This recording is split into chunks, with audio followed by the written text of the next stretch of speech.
There are two questions in life that people may find themselves struggling with. The first is, does barbecue sauce belong on pasta? And the answer is yes. And the other question is, should you buy the HBX 2995 or the HBX 901A? Both are very solid contenders right out of the box. So to help you see the differences and help you decide which one might be best for you, we're going to compare them pretty thoroughly in this video.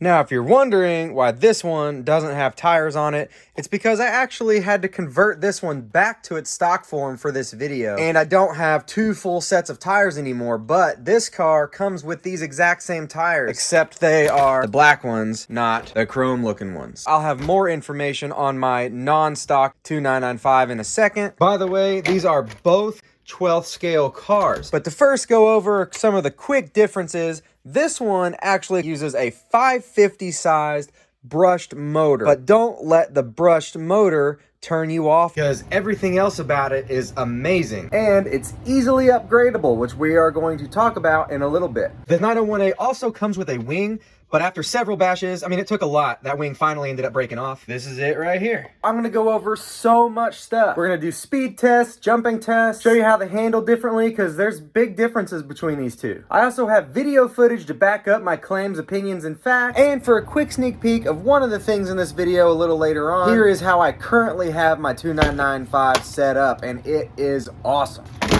I'm also going to go ahead and put wheels on one side of the 901A so that you have a better idea of what it looks like. Don't forget the wing. It's still broken, but at least you can see what it looks like. Straight out of the box, this one is quite a bit faster than the 2995. Right here is the speed test that we did on it.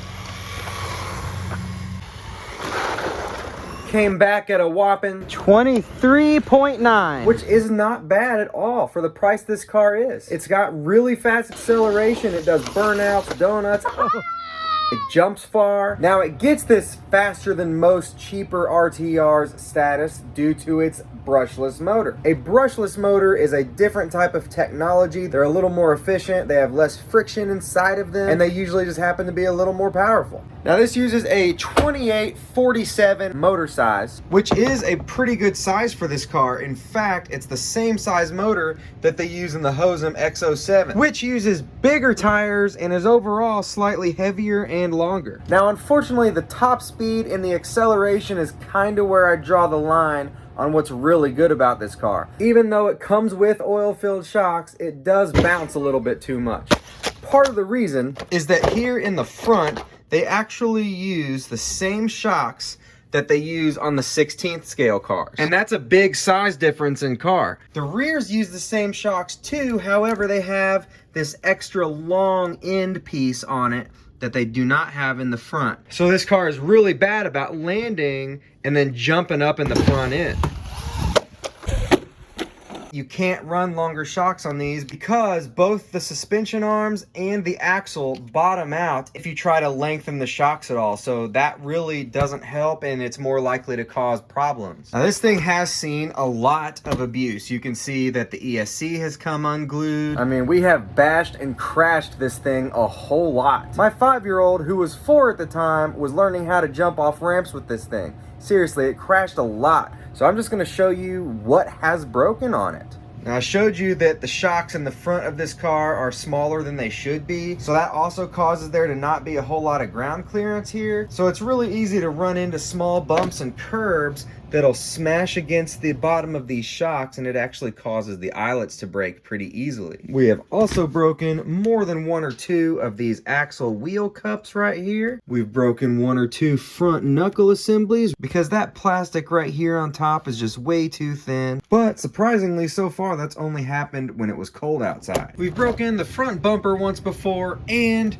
we have broken the chassis. Max, again, he was 4 at the time, actually split it right in half when he was doing a transfer jump from one ramp to another, and he happened to land it right in the middle of the chassis on the top of the transfer ramp. It was a cheap part, and it was an easy replacement, and we have not broken this one since, and we still bash it really hard. That's a pretty good way to break or bend the chassis on any car. We have broken a lot of chassis, so really that's not all that alarming, just worth mentioning. Oh yeah, and the thing that I've broken the most on this car, the front differential. I'm on my 3rd one.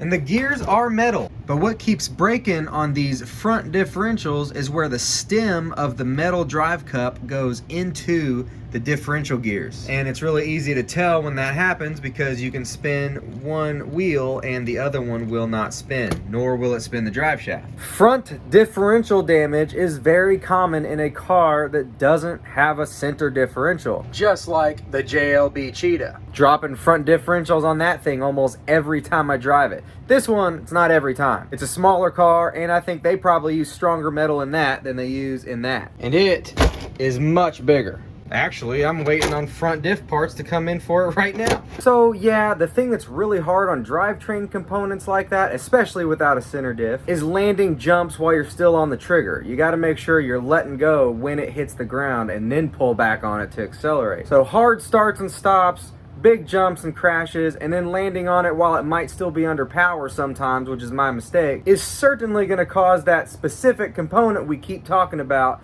to prematurely fail. But man, this car would definitely be so much improved if it had a center diff. This car does have a center diff, so we will talk much more about them in a few minutes when we're looking at this car. The good thing about the differential problem is you can buy a new differential. I want to say they're around $12 or $15. They're not bad. Then you could use the second drive cup from the old diff as a spare. The only thing standing in your way from a front diff replacement is 22 screws. And you could end up blowing out rear diffs too, but fronts seem to be much more common. I did also have an ESC issue with this. This is the second ESC. It's still the stock unit, but it was also acting weird from the second I got it. So I think that it had a defect. And then once I put 3S on this, which it is not rated for 3S, but man, is it fast. I think I blew it out the rest of the way and I ordered a new one. I was having a delay issue with the throttle, and sometimes it would go on its own or stop on its own or steer on its own or not straighten back after steering. It was a mess. Now this thing's pretty powerful for its size, like I mentioned, but because of these tires, it really doesn't wheelie all that much. These don't have the best grip, which actually makes it pretty fun because it slides around really well, but it just does burnouts, which in my opinion is more fun than a wheelie because you can learn to control a crazy burnout. Once this thing wheelies and the turning wheels are up in the air, you're done. So here's just a little bit of footage of the 901A, mainly just highlights and awesome stuff that it can do and maybe stuff it's not good at doing. And then we're going to move on to the 2995, and I'm really excited to show you that one because there's much less negatives about it. Now I'm using the word negative pretty lightly because this car really is not all that bad. Yes, I've broken things on it. It's because I'm really hard on this car. Extra hard, a lot harder than you should be. Of course, it's more fun that way to some people, but whatever. This car is easily more durable than half of the RCs that I own.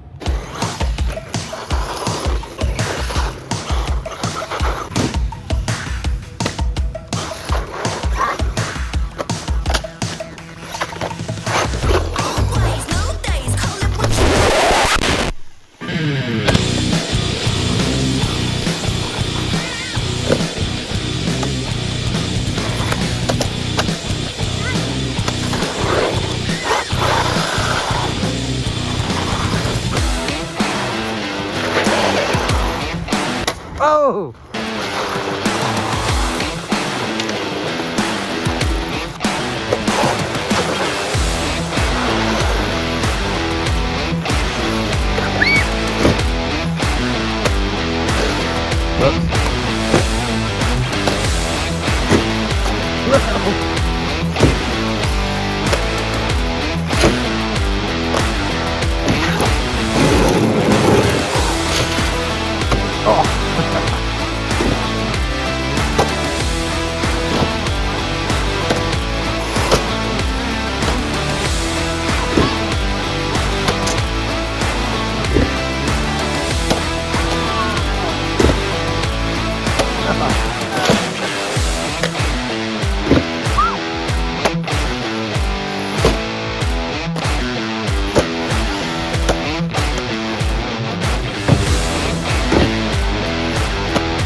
Ooh, that was close.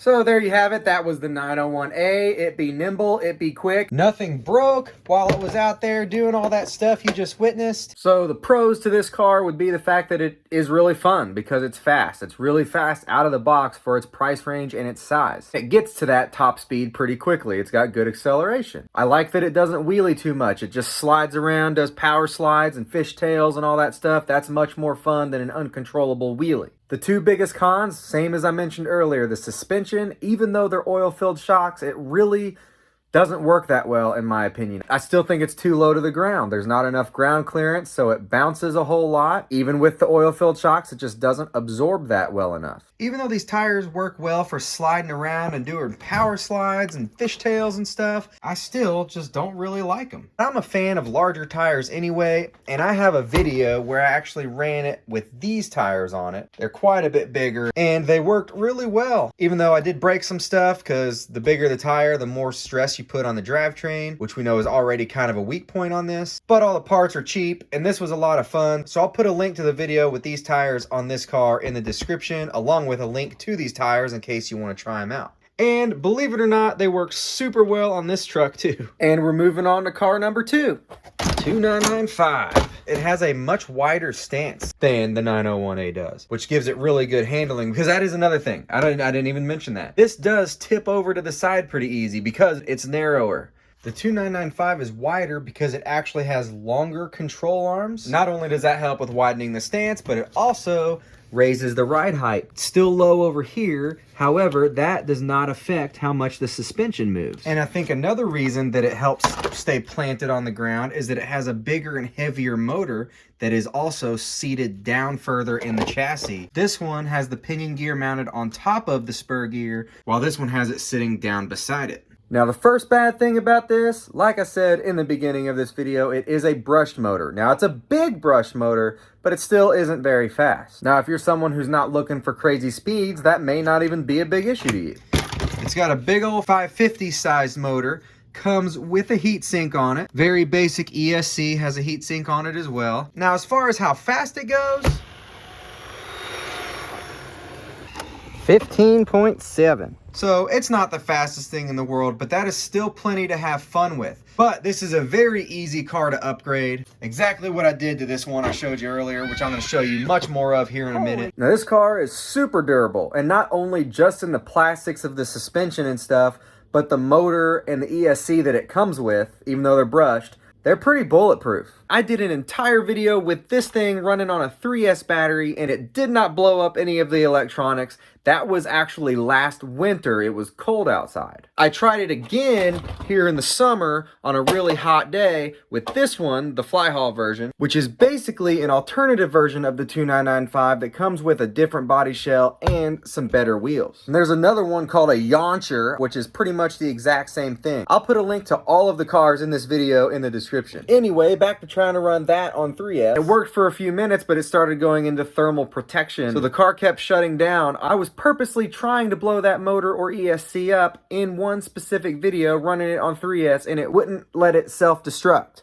Most cars in this price range don't care what you do to it. If it gets too hot, it's just gonna poof, and then it's not gonna work anymore. In some cases, they can even catch on fire. But these cars have protection built right in, so that's a good thing if you plan on keeping it the stock motor. If you plan on running it until it dies and then upgrading, you might be running it this way for a while. You see, this is actually my original 2995, but then I upgraded the motor, the ESC, the shocks, and the tires. I used my Flyhaul FC610 chassis, which is this, to convert the 2995 back to its original shape just for the sake of this video so that you could see it the way it comes out of the box. Motor upgrades, I'll just talk about that for a second. I am actually getting ready to put a budget-friendly brushless motor conversion and some better oil-filled shocks on here. That is probably going to be the very next video that we come out with. Going back over to things that I have broken. One of these shocks, this cap keeps coming off. It takes a really heavy hit and really big jumps and stuff for that to happen.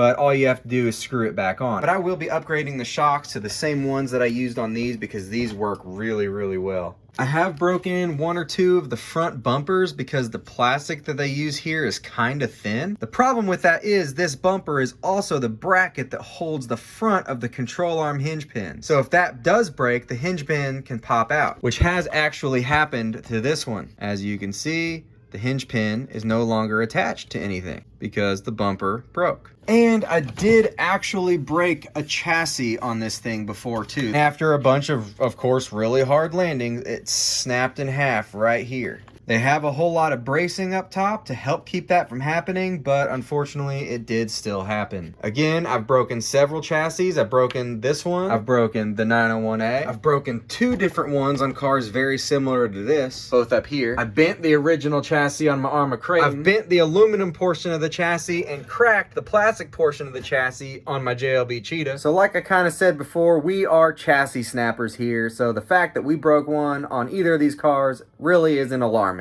Now, unlike the 901A here, I have never ever broken any drivetrain components on this. That goes for diff gears, axles, wheel cups, none of it. And all four axles are perfectly straight. They have not even bent a little bit. And that is seriously impressive. I'm gonna leave a link to one of the videos I shot with the car just like this in this state, show you what I put it through and show you how it came out completely unscathed. Except for these aftermarket shocks, I did break the eyelets on the top and the bottom of probably all four of them. They're great performing shocks, but these shocks did not come with these cars, so you can't blame them. And just look how much thicker the plastic on the knuckles are compared to what they were on that. Now, is the metal they use on the 2995 and the Flyhall stronger than the metal they use in the 901A? I have no idea. They're not the same components because the axles are longer. What is definitely helping is the fact that it has the center differential that we've talked about so much throughout this video. It's got a center differential right inside here underneath this cover. One of the ways that you can tell is the fact that when you roll one set of wheels, the other axle rolls in the opposite direction. Just like if you did it like this. Now, if you hold those wheels still, they're not going to spin because the center differential is automatically going to send the power where there is the least resistance. And you can adjust that by putting thicker fluid inside the differential, but you want to make sure you tune that to fit your driving style. Now, if you do that same test on a car that does not have a center differential, you can see that the rear tires that are not on the ground are moving in the same direction. And if you hold the rear tire still while trying to roll the front, it binds up and won't roll because there is a solid connection between the front and rear. So basically, without a center diff, the front and the rear wheels are locked together in a sense, so it's putting a lot of strain between all those components. Even the 299 body has a full roll cage inside of it. Really bad front nosedives have caused the front to disintegrate a little bit, but other than that, this thing has held up just fantastically. The spare tire hasn't broken off yet, even though it's chipping just like all the other tires are. The dudes inside are still hanging tight. You know, it jumps smoothly. It just doesn't jump as far because it's not as fast of a vehicle. But it handles the jumps far better than that does. The center diff gives it amazing control on the ground because, like I mentioned earlier, it automatically works to transfer the power to whatever wheels have the least resistance. For example, if you're doing a hard acceleration and it starts to do a wheelie, before the front even comes off the ground, it's going to reduce the power to the rear wheels and send more to the front wheels so that it's not able to flip back. Then it's going to start pulling itself with the front. Then as the speed between both axles start to equal out, the traction becomes equal on all four tires. Again, you can always thicken up the fluid inside the differential if you would like it to handle a little bit more racy like do wheelies and stuff. Oh, I did. Besides my two chassis here, the Flyhall and the 2995, the only other two cars that I've got that have a center differential is my Team Associated Rival MT10 and my Arma Crate. And those are both higher end vehicles. So it's amazing that this car has that and that it's solid and works really well. So now I'll just show you the highlights of this car running out in the field. Then we're going to come back and show you this awesome setup right here.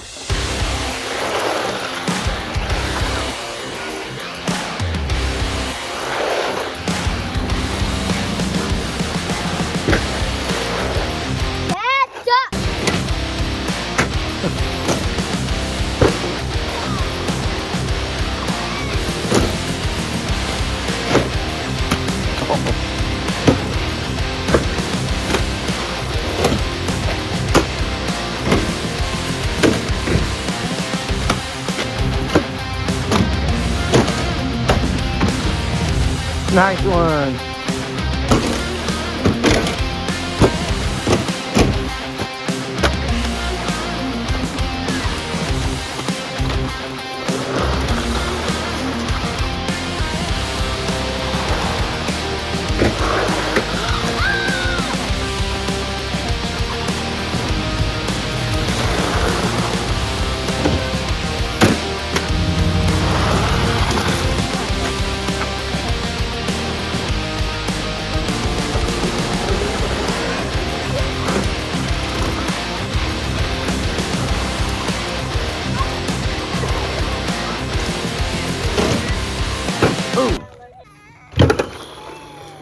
Well, obviously nothing broke. This thing handled it like an absolute champion. After I show you how I converted that into this super awesome beast machine, I'll go over a few final details at the end of the video between these two cars. So converting the stock 2995 or the stock Flyhaul FC610 is the exact same process. And you don't gotta tell me, I know it looks super epic with both of these bodies on.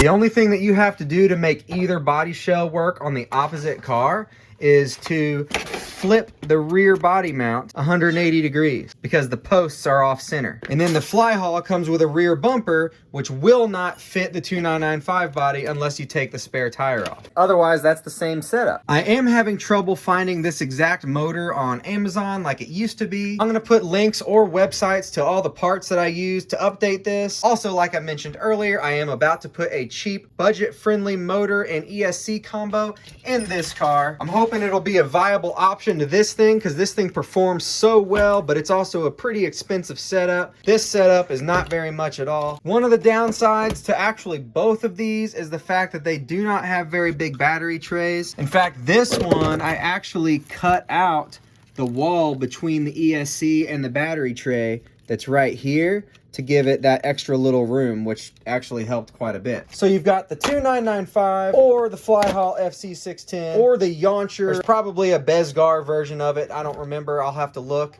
If I find it, and it'll be in the description. All of these cars are extremely durable. The 2995 could have better wheels and tires. Not very fast, still very fun, very good at handling. This isn't more durable because it's slower. A lot of RC cars are only durable or seem durable because they're not very fast. If it's not going very fast, it's much harder for it to get damaged. I've got this thing going around 40 miles an hour if I remember right, and it's still difficult to break this thing. And then you've got the 901A that is faster, a little more psychotic on the ground too because it just goes. It doesn't have the center differential awesome control. It's just a crazy psycho. So you just remove the old motor and ESC, which my original set from this car is right here. Mount the motor in there, glue the ESC down. You do have to get a new transmitter and receiver. I personally like these Dumbo RCs. They're not expensive and they come with the receiver that you need. You just mount that receiver on there, hook it up to the servo and the ESC. You do not have to replace the steering servo. It already comes with a 3-wire, so it will work with a brushless motor set. Get a new pinion gear for the motor. Both of these options are very fun, so it's really just your opinion on what you think is better. So let me know which setup you think is better. What are your plans for either one of these? Because I actually do have a plan for this car,